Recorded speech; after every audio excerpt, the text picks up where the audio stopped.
İki müğənni eyni kişiyə ərə gedib, məni boşuyub, Sevdanı aldı. Müğənnilər Ruhəngiz Musəvi və Sevda Əli qızı keçmişdə eyni şəxslə ailə qurduqları barədə Günə Uğurla verilişində danışaraq gündəm olublar. Milli Az xəbər verir ki, proqramda hər iki sənətçi illər əvvəl yaşanan hadisələrə və aralarındakı münasibətə aydınlıq gətirib.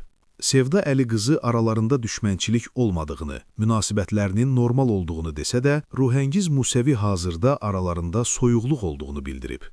Ruhəngiz Musəvi keçmiş həyat yoldaşı Çingizlə 10 il ailə həyatı sürdüyünü xatırladıb.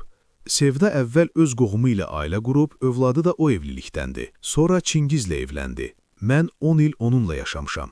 Sevdanın oğlu mənim qızımla eyni yaşdadır. Həmişə demişəm ki, mənim ailəmi o dağıtmayıb. Çingizlə ayrıldıqdan bir il sonra Sevda ilə qarşılaşıb. O yox, başqası olardı, nə fərqi var? Müğənni iki sənətçi arasında yaranan soyuqluğa da toxunub. İndi aramız soyuqdur, hərənin bir xasiyyəti var. Mən hamıyla uşaq kimi davranıram. Sevda isə əsəbidir, çox şeylər görüb, çətinlik çəkib. Mən söz götürmürəm, o isə adi şeyə sərt reaksiya verir. Dəfələrlə demişəm ki, bu davranışları xoşlamıram. Beləcə yavaş-yavaş ürəyim qırılıb.